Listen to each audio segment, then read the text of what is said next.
জেলেনস্কির প্রতি সংহতি জানাতে স্থানীয় সময় শনিবার ওয়াশিংটনের লাফায়েট স্কয়ারে জড়ো হন শত শত মানুষ। ওভাল অফিসে মার্কিন প্রেসিডেন্ট ডোনাল্ড ট্রাম্প ইউক্রেনের প্রেসিডেন্ট ভলোদিমির জেলেনস্কিকে হেয় করার অভিযোগ তুলে বিক্ষোভ করেন তারা। এ সময় যুক্তরাষ্ট্রকে ইউক্রেন নীতির প্রতি সমর্থন অব্যাহত রাখার দাবি জানান আন্দোলনকারীরা। ট্রাম্প ও জেলেনস্কির মধ্যে হওয়া উত্তপ্ত বাক্য বিনিময়ের ঘটনাকে বিশ্বের জন্য লজ্জাজনক বলে অভিহিত করেন তারা।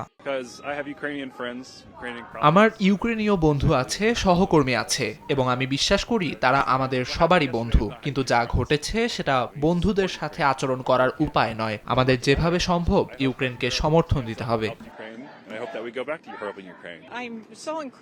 আমি জেলেনস্কির ধৈর্য ও নেতৃত্ব দেখে অভিভূত। তিনি ওভাল অফিসে পুরো পরিস্থিতি চমৎকারভাবে সামলেছেন। কিন্তু ট্রাম্প যা করেছেন তা যুক্তরাষ্ট্রের জন্য লজ্জাজনক, বিশ্ববাসীর জন্য লজ্জাজনক। এটা এত বড় অপরাধ যে সবারই এটার বিরুদ্ধে রুখে দাঁড়ানো উচিত।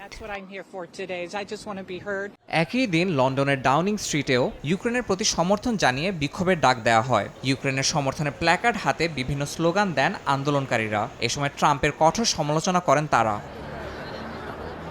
এদিকে যুক্তরাষ্ট্রের ভাইস প্রেসিডেন্ট জেডি ভ্যান্সকেও ইউক্রেনের সমর্থকদের তোপের মুখে পড়তে হয়েছে। স্থানীয় সময় শনিবার পরিবার নিয়ে ভারমন্টে ছুটি কাটানোর সময় বিক্ষোভকারীদের রোষানলের মুখে পড়েন তিনি। ইউক্রেন বিরোধী অবস্থান নেয় এ সময় তাকে কটাক্ষ করে রাশিয়ায় গিয়ে ছুটি কাটানোর আহ্বান জানান তারা। পরিস্থিতি সামাল দিতে এক পর্যায়ে জেডি ভ্যান্স ও তার পরিবারকে নিরাপদ স্থানে সরিয়ে নেওয়া হয়। বিশেষজ্ঞদের মতে ট্রাম্প ও জেলেনস্কির বৈঠকের পর কিয়েভ ওয়াশিংটন সম্পর্কে যে টানাপোড়েন তৈরি হয়েছে তা পুরো ইউরোপের জন্য নতুন উদ্বেগ সৃষ্টি করেছে।